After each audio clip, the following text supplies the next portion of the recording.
private boating in Panama. It's summer and this is the time to be out there enjoying the ocean. In this video, we're going to explore, for those of you interested in chartering a boat or going out on a boat expedition, where to go, when to go, how is it when you're out there, how to choose, what to do when. And for this, I had to ask my dear husband for advice because I am not a boater, but he is, as a good surfer, he knows everything about the climate in Panama. And he says it's a little different from where he grew up, which is in Miami. He said, you have to explain this, you have to explain that. So I took notes, I took his notes. And here we are. Now, one of the things that is important is to understand, first and foremost, Panama's weather. Because Caribbean and Pacific are going to be actually quite different. A lot has to do with because of the Cordillera, of the mountains. On the Caribbean, you have the whole system of hurricanes that doesn't get to us, but it affects weather anyways. Also, to remember that the winds here, which is something different, it switches depending on the season. So not always you're going to be getting wind from the same place. So for example, let's talk about summer. Summer for us, Panamanian summer, which is now anywhere between December to April. So you will find that the Pacific is the best place to be. It's going to be sunny, it's going to be nice, dry, but it's a beautiful northern wind that makes it fresh. Obviously, in the Caribbean, usually this would be a rainier side.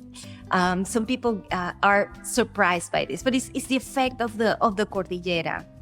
Now, he said, note that the north wind on the Caribbean side comes from open ocean. So it gets a very rough on that side. On the Pacific side, north wind is offshore. So while you can get a bit of chop, it is not a huge deal. And it is so true. So this is a little bit different for those of you guys who are used to, Panama is in the middle of, so we get a little bit of everything. So that's summer. Now, so what about our wet season? We don't dare call it winter. Come on, guys, it's the rainy season. So that normally is May all the way to September. September, October, November has its own craziness to it. But anywhere between May to September, then you generally have calmer winds. It's going to rain, but really it's 20 minutes. It's not going to be all day. It's not going to be everywhere. So power boating, it's quite nice. And here he says, you normally get a cloudy canopy to cut the sun and intermittent showers. Now, there's not enough wind for all of you sailors out there. So if you're thinking of sailing, this will not be your time. Now, there's a time that he liked calling the crazy schizo season. And yes, that would be October and November. October, so you know, is what we call el mes de las mareas. So in terms of the Pacific, if you are in Casco Viejo, you see that these tides, they come in. And that's also when, and actually in this side, we get 14 to 16 feet tides. I mean, for us, it's normal. I know people kind of go like, what is this? But that's the time where the turtles come nest here. So we love that about October. And then November is the holiday month, so Panamanians adore November. Now, in terms of boating, then that's a different thing. So I'm going to read from his notes because he's the expert. So this is where the Pacific gets rain and south winds, occasional whipped into storms.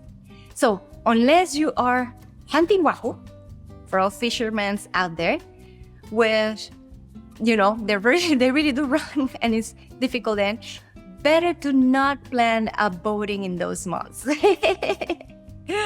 Wise words. Now, it is the perfect time for the Caribbean side. There are light winds, sunny. So if you are in Panama, September, October, November, head to Bocas del Toro, go to the Caribbean side, you'll be happy.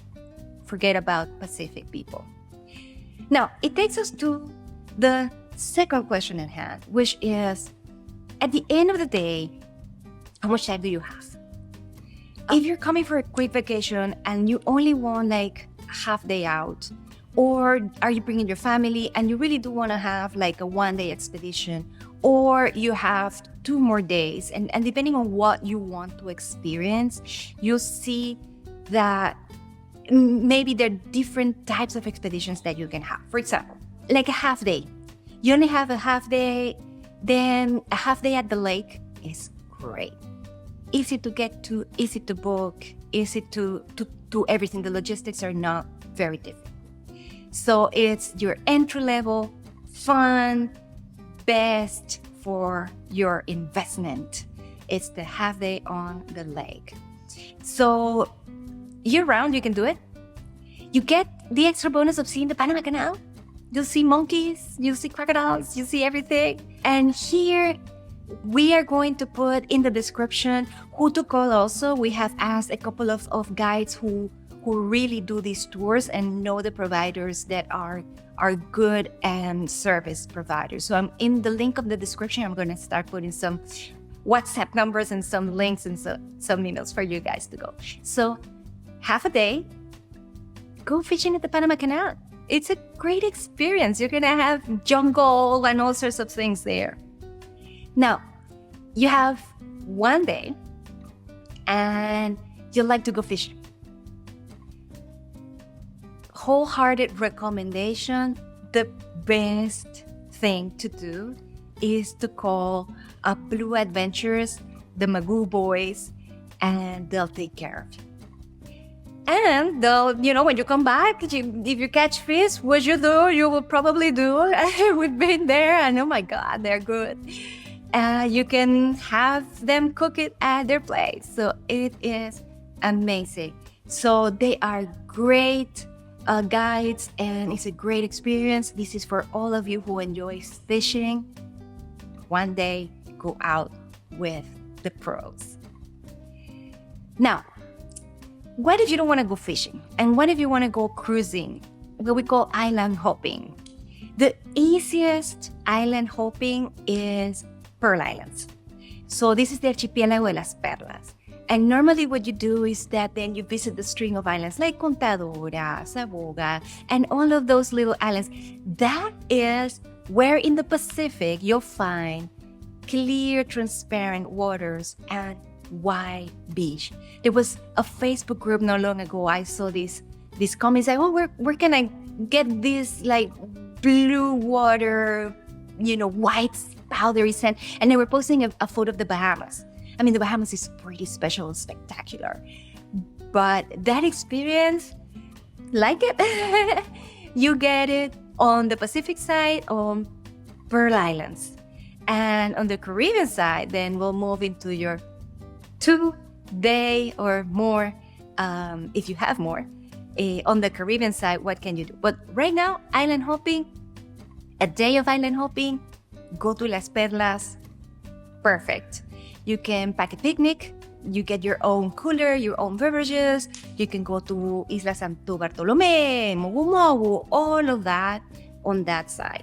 Usually temperature on the water tends to be warm, but people, I am a drama queen in the water, so for summertime, Panamanian summertime, water is gonna be a little bit fresher.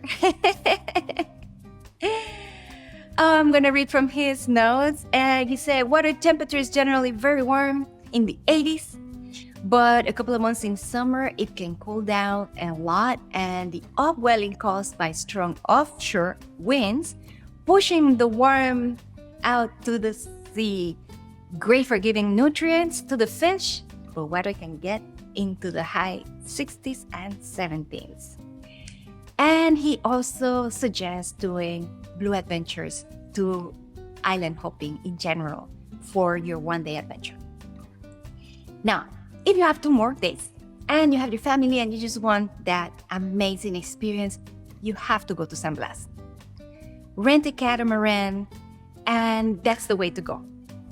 They will take you everywhere, will give you some of the companies we have used, and usually they will have somebody that will cook there for you, will manage everything for you, and you just enjoy.